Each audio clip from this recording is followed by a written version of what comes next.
Good morning all. നമ്മൾ അടുത്ത ചാപ്റ്ററിലേക്ക് പോവുകയാണ്. ചാപ്റ്ററിൻ്റെ പേര് റിഡംഷൻ ഓഫ് ഡിബഞ്ചേഴ്സ്. നമ്മൾ കഴിഞ്ഞ സെമസ്റ്ററിൽ ഇഷ്യൂ ഓഫ് ഡിബഞ്ചേഴ്സ് നോക്കി അല്ലേ. അപ്പോൾ ഡിഫറെൻറ്റ് ടൈപ്സ് ഓഫ് ഡിബഞ്ചേഴ്സ് നമ്മൾ പഠിച്ചു. അതിൻ്റെ classification, different types of classification പഠിച്ചു. എന്തിൻ്റെയൊക്കെ പേരിലായിരുന്നു ക്ലാസിഫൈ ആയിരുന്നു? സെക്യൂരിറ്റി, കൺവേർട്ടിബിലിറ്റി, പെർമനൻസ്, നെഗോഷ്യബിലിറ്റി, പ്രയോറിറ്റി അല്ലേ. ഇനി ആ ഓരോ 5 ഫാക്ടറിൻ്റെ പേരിലും വീണ്ടും സബ് ഡിവൈഡ് ചെയ്തിട്ടുണ്ട്. സെക്യൂരിറ്റിയുടെ പേരിലാണെങ്കിൽ സെക്യൂർഡ് ഡിബഞ്ചേഴ്സ്, അൺസെക്യൂർഡ് ഡിബഞ്ചേഴ്സ് ആയിട്ട് ക്ലാസിഫൈ ചെയ്തിട്ടുണ്ട്. കൺവേർട്ടിബിലിറ്റിയുടെ ബേസിസിലാണെങ്കിൽ convertible debentures, non convertible debentures ആയിട്ട് ക്ലാസിഫൈ ചെയ്തു. പെർമനൻസിൻ്റെ പേരിലാണെങ്കിൽ റിഡീമബിൾ ഡിബഞ്ചേഴ്സ്, ഇറിഡീമബിൾ ഡിബഞ്ചേഴ്സ് ആയിട്ട് ചെയ്തു. Negotiability, registered debentures, bearer debentures ആയിട്ട് ക്ലാസിഫൈ ചെയ്തു. പ്രയോറിറ്റിയുടെ ബേസിലാണെങ്കിൽ first mortgage debentures, second mortgage debentures classify ചെയ്തു. ഇനി റിഡംഷൻ വരുമ്പോൾ, റിഡംഷൻ എന്ന് പറഞ്ഞാൽ നമ്മൾ പ്രിഫറൻസ് ഷെയർസിൻ്റെ ചാപ്റ്ററിൽ നോക്കിയപ്പോൾ പറഞ്ഞു എന്താണ് റിഡംഷൻ എന്ന് പറഞ്ഞു കഴിഞ്ഞാൽ റീപേയ്മെൻ്റ് ആണ് അല്ലേ. അപ്പോൾ 4 മെത്തേഡ് ഓഫ് റിഡംഷൻ ഉണ്ട് ഡിബഞ്ചേഴ്സിൻ്റെ കാര്യത്തിൽ. ഒന്ന് ബൈ പേയ്മെൻറ്റ് ഇൻ ലംസം, ഒരു ലംസം എമൗണ്ട് അങ്ങ് പേ ചെയ്യും. ഇനി ബൈ പേയ്മെൻറ്റ് ഇൻ ഇൻസ്റ്റാൾമെൻറ്റ്, പല ഇൻസ്റ്റാൾമെൻ്റ് ആയിട്ട്. ഇപ്പോൾ 1 ലക്ഷം രൂപയുടെ ഡിബഞ്ചറാണുള്ളത്, 1 ലക്ഷം രൂപയുടെ ഡിബഞ്ചർ റീപേ ചെയ്യണമെന്നുണ്ടെങ്കിൽ 1 ലക്ഷം രൂപ ഒറ്റയടിക്ക് കൊടുക്കില്ല. ഒറ്റയടിക്ക് കൊടുക്കുകയാണെങ്കിൽ ലംസം എന്ന് പറയും. അതിന് പകരം സെക്കൻഡ് മെത്തേഡ് എന്ന് പറഞ്ഞാൽ ഇൻസ്റ്റാൾമെൻറ്റ്, 50,000-ൻ്റെ 2 ഇൻസ്റ്റാൾമെൻറ്റോ അല്ലെങ്കിൽ 25,000-ൻ്റെ 4 ഇൻസ്റ്റാൾമെൻറ്റോ ഒക്കെ ആയിട്ട് കൊടുക്കും. അതിനാണ് ബൈ പേയ്മെൻറ്റ് ഇൻ ഇൻസ്റ്റാൾമെൻറ്റ് എന്ന് പറയുക. മൂന്നാമത്തെ by purchase in open market. Open മാർക്കറ്റിൽ ഒരു കമ്പനി അവരുടെ തന്നെ ഡിബഞ്ചേഴ്സ് പർച്ചേസ് ചെയ്യും. നാലാമത്തെ മെത്തേഡ് എന്ന് പറയുന്നത് by conversion into shares, അതായത് ഡിബഞ്ചർ മെച്യൂരിറ്റി ഡേറ്റ് ആകുമ്പോൾ ഇക്വിറ്റി ഷെയർസോ പ്രിഫറൻസ് ഷെയർസോ അല്ലെങ്കിൽ ഡിബഞ്ചർ തന്നെയായിട്ടോ വീണ്ടും കൺവേർട്ട് ചെയ്യും. അതിനാണ് കൺവേർഷൻ എന്ന് പറയുന്നത്. പിന്നെ 4 മെത്തേഡ് ഉണ്ട്. ഇപ്പോൾ ഡിബഞ്ചർ എന്ന് പറഞ്ഞാൽ എന്താണെന്ന് നമ്മൾ പറഞ്ഞത്, ഒരു അക്നോളജ്മെൻറ്റ് ഓഫ് ഡെറ്റ് ആണ്. ഡിബഞ്ചറിൻ്റെ പ്രത്യേകത എന്ന് പറഞ്ഞാൽ it will be in writing. പിന്നെ അത് കമ്പനിയുടെ സീൽ ഉണ്ടാവും, അത് ഒതൻറ്റിക്കേറ്റഡ് ആയിരിക്കും അല്ലേ, കമ്പനിയുടെ സീലുകൊണ്ട്. ഇനി ആ ഒരു ഇൻസ്ട്രുമെൻ്റ് ഇൻ റൈറ്റിങ്ങിൽ തന്നെ എന്തൊക്കെ പറഞ്ഞിട്ടുണ്ടാവും? Terms of repayment, interest payment എല്ലാം അതിൽ പറഞ്ഞിട്ടുണ്ടാവും. അതിൻ്റെ പ്രൊവിഷൻസ് എല്ലാം പറഞ്ഞിട്ടുണ്ടാവും. അപ്പോൾ ഡിബഞ്ചർ എന്ന് പറഞ്ഞു കഴിഞ്ഞാൽ അക്നോളജ്മെൻറ്റ് ഓഫ് ഡെറ്റ് ആണ്, ഒരു റിട്ടേൺ ഇൻസ്ട്രുമെൻ്റ് ആണ്. ഇനി റിഡംഷൻ ഓഫ് ഡിബഞ്ചേഴ്സ് എങ്ങനെയൊക്കെയാണ്? ഒരു പെർട്ടിക്കുലർ പീരീഡിലാവും, അതായത് at the end of A fixed number of years. ഇപ്പോൾ 5 വർഷം കഴിഞ്ഞിട്ടായിരിക്കും റിഡീം ചെയ്യുന്നത്, ചിലപ്പോൾ ഡിബഞ്ചേഴ്സ് 10 വർഷം കഴിഞ്ഞിട്ടായിരിക്കും. അപ്പോൾ ഒരു ഫിക്സ്ഡ് ഇയർ കഴിയുമ്പോൾ റിഡീം ചെയ്യും. അല്ലാന്നുണ്ടെങ്കിൽ ഒരു സർട്ടൺ ഇയർ കഴിയുമ്പോൾ, 2 വർഷം കഴിയുമ്പോൾ ഒരു കുറച്ച് ഭാഗം റിഡീം ചെയ്യും, പിന്നെ അടുത്ത 2 വർഷം കഴിയുമ്പോൾ വീണ്ടും റിഡീം ചെയ്യും. അങ്ങനെ ആവാം. അല്ലെങ്കിൽ ഒരു സ്പെസിഫിക് നോട്ടീസ്, ഒരു സ്പെസിഫൈഡ് ഡേറ്റിൽ ഒരു നോട്ടീസ് കൊടുക്കും, ഇത്ര ദിവസം കഴിയുമ്പോൾ റിഡീം ചെയ്യും, അങ്ങനെ റിഡീം ചെയ്യാം. അല്ലെങ്കിൽ ബൈ ആനുവൽ ഡ്രോയിങ്, ലോട്ട് എടുക്കും, ലോട്ട് എടുത്തിട്ട് ഇത്ര ആളുകളെ റിഡീം ചെയ്യും, ഇത്ര എമൗണ്ട് റിഡീം ചെയ്യും, അങ്ങനെയാവാം. ഇനി അല്ലാന്നുണ്ടെങ്കിൽ ഒരു കമ്പനിക്ക് വേറൊരു ഓപ്ഷൻ കൂടിയുണ്ട്. നേരത്തെ പറഞ്ഞ പോലെ കമ്പനിക്ക് ഓപ്പൺ മാർക്കറ്റിൽ അവരുടെ തന്നെ ഡിബഞ്ചേഴ്സ് പർച്ചേസ് ചെയ്യാം. പക്ഷെ അങ്ങനെ വരുമ്പോൾ കമ്പനിക്ക് ബെനിഫിഷ്യൽ ആയിട്ടുള്ള റേറ്റിലായിരിക്കണം ഓപ്പൺ മാർക്കറ്റിൽ ട്രേഡ് ചെയ്യുന്നത്, അതായത് ഡിസ്കൗണ്ടിലായിരിക്കണം ട്രേഡ് ചെയ്യേണ്ടത്. ഇനി sources of finance of redemption. Debenture redemption എങ്ങനെ ഫിനാൻസ് ചെയ്യാന്നുള്ള 4 വഴി കൂടി ഫിനാൻസ് ചെയ്യാം. ഒന്ന് ഔട്ട് ഓഫ് പ്രോഫിറ്റ്, രണ്ടാമത്തെ ഔട്ട് ഓഫ് ക്യാപിറ്റൽ, മൂന്നാമത്തെ out of provisions made for redemption, നാലാമത്തെന്ന് പറയുന്നത് by conversion into new shares or debentures. Shares equity ആവാം, പ്രിഫറൻസ് ആവാം, പിന്നെ ഡിബഞ്ചറും ആവാം. ഓക്കെ.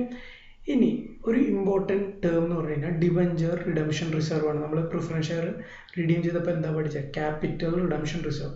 അതുപോലെ തന്നെ ഡിബഞ്ചർ റിഡംഷൻ റിസർവ്, ഡിബഞ്ചർ റിഡംഷൻ്റെ കാര്യത്തിൽ ഡിബഞ്ചർ റിഡംഷൻ റിസർവ് എന്ന് പറയുന്നൊരു റിസർവ് ക്രിയേറ്റ് ചെയ്യണം.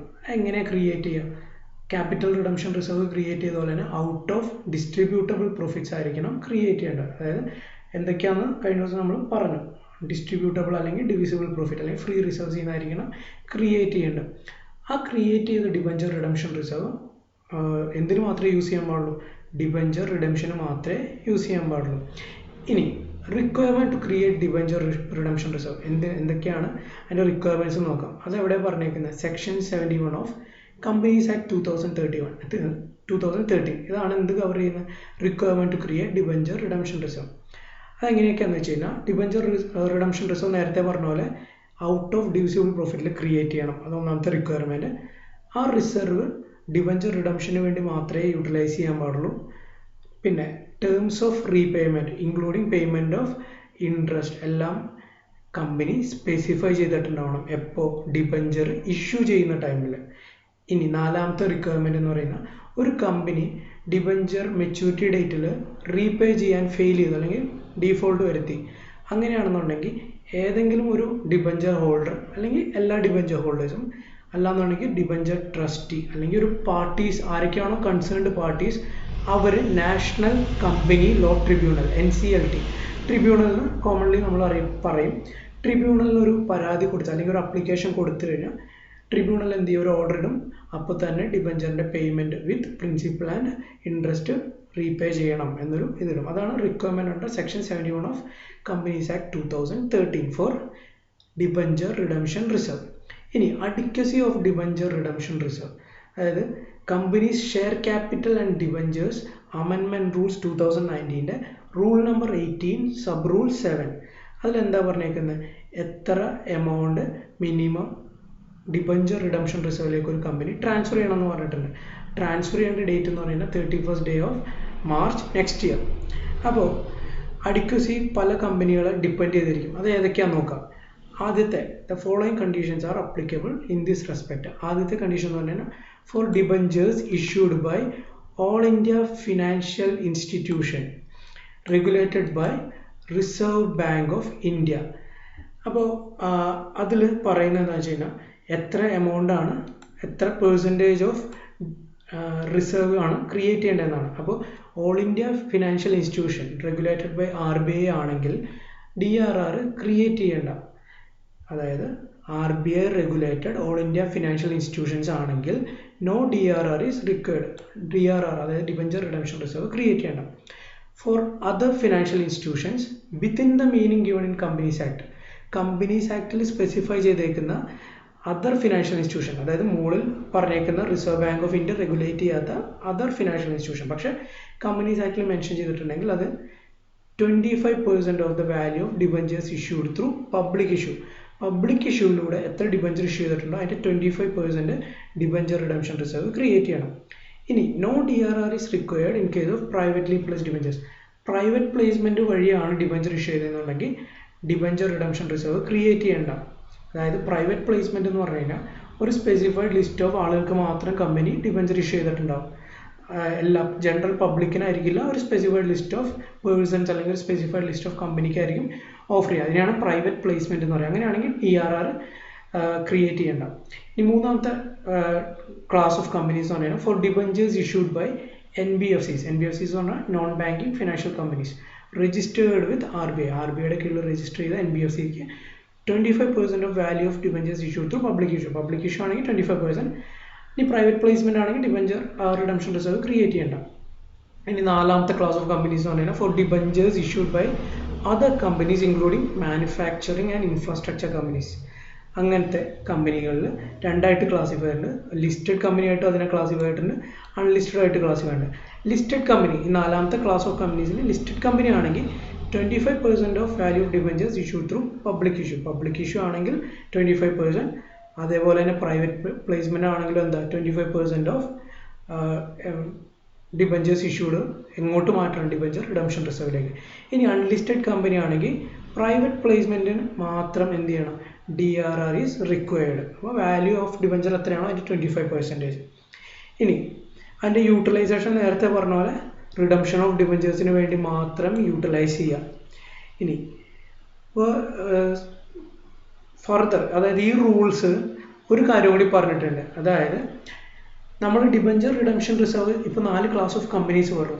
അതിൽ മാൻഡേറ്ററി ആയിട്ട് ഡിബഞ്ചർ റിഡംഷൻ റിസർവ് ക്രിയേറ്റ് ചെയ്യേണ്ട കമ്പനികൾ ഓരോ ഫിനാൻഷ്യൽ ഇയറിലും മെച്യൂർ ആകുന്ന, അതായത് ഓരോ ഫിനാൻഷ്യൽ ഇയറിലും 31st March ഇയർ എൻഡ്, അതായത് 31st March എന്ന് പറഞ്ഞാൽ ആ കമ്പനിയുടെ ഫിനാൻഷ്യൽ ഇയർ എൻഡ്, അതായത് ഓരോ ഫിനാൻഷ്യൽ ഇയർ എൻഡിലും എത്രയാണോ ഡിബഞ്ചർ മെച്യൂർ ആവുന്നത് അതിൻ്റെ 15% താഴെ പറയുന്ന ഡെപ്പോസിറ്റുകളിൽ മെയിൻറ്റെയിൻ ചെയ്യണം. അതായത് ഡിബഞ്ചർ റിഡംഷൻ റിസർവ് മുകളിൽ പറഞ്ഞേക്കുന്ന കമ്പനികൾ 4 ക്ലാസ് ഓഫ് കമ്പനികളിൽ ആരൊക്കെയാണോ മാൻഡേറ്ററി ആയിട്ട് മെയിൻറ്റെയിൻ ചെയ്യേണ്ടത് അവർ ഫിനാൻഷ്യൽ ഇയറിൻ്റെ എൻഡിൽ മെച്യൂർ ആവുന്ന ഡിബഞ്ചറിൻ്റെ വാല്യൂവിൻ്റെ 15% താഴെ പറയുന്ന ലിസ്റ്റ് ഓഫ് ഇൻവെസ്റ്റ്മെൻറ്റിൽ ഡെപ്പോസിറ്റ് ചെയ്യണം. അത് എന്ന് ഡെപ്പോസിറ്റ് ചെയ്യണം, April 30th മുന്നേ, അതായത് next financial year April 30th മുന്നേ ഡെപ്പോസിറ്റ് ചെയ്യണം താഴെ പറയുന്ന ഡെപ്പോസിറ്റുകളിൽ. അപ്പോൾ താഴെ പറയുന്ന ഡെപ്പോസിറ്റുകൾ ഏതൊക്കെയാണ്? ഒന്നാമത്തെ ഡെപ്പോസിറ്റ് എന്ന് പറഞ്ഞു കഴിഞ്ഞാൽ in deposits with any schedule bank, അതായത് ഷെഡ്യൂൾ ബാങ്കിൽ ഏതെങ്കിലും ഡെപ്പോസിറ്റിൽ 15% ഡെപ്പോസിറ്റ് ഇൻവെസ്റ്റ് ചെയ്യാം. രണ്ടാമത് in unencumbered securities of central government or state government. State ഗവൺമെൻറ്റിൻ്റെയോ സെൻട്രൽ ഗവൺമെൻറ്റിൻ്റെയോ അൺഎൻകംബേർഡ് സെക്യൂരിറ്റീസ് എന്തെങ്കിലും ഉണ്ടെങ്കിൽ അതിൽ ആ 15% ഇൻവെസ്റ്റ് ചെയ്യാം. ഇതിൽ ഏതെങ്കിലും ഒരെണ്ണത്തിൽ ഇൻവെസ്റ്റ് ചെയ്താൽ മതി, അല്ലെങ്കിൽ choice of different types of securities അതിൽ 15% മിനിമം എന്ത് ചെയ്യുക, ഇൻവെസ്റ്റ് ചെയ്യാം. ഇനി മൂന്നാമത്തെ ടൈപ്പ് ഓഫ് സെക്യൂരിറ്റീസ് എന്ന് പറഞ്ഞാൽ unencumbered securities mentioned in clause A to D of section 20 of Indian trust act 1882. Indian trust act 1882 section 20 clause A to clause D and clause Eയിൽ പറഞ്ഞേക്കുന്ന അൺഎൻകംബേർഡ് സെക്യൂരിറ്റീസിൽ ഡെപ്പോസിറ്റ് ചെയ്യാം. പിന്നെ in unencumbered bonds issued by any other company notified under clause section 70 clause F of Indian Trust Act 1882. അല്ലാന്നുണ്ടെങ്കിൽ Indian trust act 1882 section 20 close എഫിൽ പറഞ്ഞേക്കുന്ന വേറെ ഏതെങ്കിലും കമ്പനികൾ ഇഷ്യൂ ചെയ്ത അൺഎൻകംബേർഡ് ബോൺസിൽ ഇൻവെസ്റ്റ് ചെയ്യാം. ഈ പറഞ്ഞ 4 ക്ലാസ് ഓഫ് സെക്യൂരിറ്റീസിലും എന്നാണ് ഇൻവെസ്റ്റ് ചെയ്യേണ്ടത്? ഫിനാൻഷ്യൽ ഇയർ എൻഡിൽ മെച്യൂർ ആവുന്ന ഡിബഞ്ചേഴ്സിൻ്റെ 15% ആണ് നമ്മൾ സെറ്റ് അസൈഡ് ചെയ്യുന്നത് അല്ലെങ്കിൽ ഇൻവെസ്റ്റ് ചെയ്യാൻ പോകുന്നത്.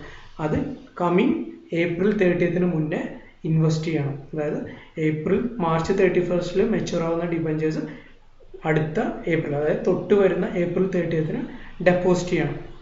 ഇനി ഈ ഡെപ്പോസിറ്റ് അല്ലെങ്കിൽ ഇൻവെസ്റ്റ്മെൻറ്റ് റീപേയ്മെൻറ്റ് ഓഫ് ഡിബഞ്ചേഴ്സ് അല്ലെങ്കിൽ റിഡംഷൻ ഓഫ് ഡിബഞ്ചേഴ്സിന് മാത്രമേ യൂട്ടിലൈസ് ചെയ്യാൻ പാടുള്ളൂ. വേറൊരു കണ്ടീഷൻ പറയുന്നത് എന്താണെന്ന് വെച്ച് കഴിഞ്ഞാൽ, ഒരു കാരണവശാലും ഈ ഒരു പെർസെൻറ്റേജ് 15 താഴെ പോകാൻ പാടില്ല. അതായത് എല്ലാ ടൈമിലും മിനിമം എമൗണ്ട് എന്ന് പറഞ്ഞാൽ 15% തന്നെ ഉണ്ടായിരിക്കണം ഈ ഡെപ്പോസിറ്റിൽ.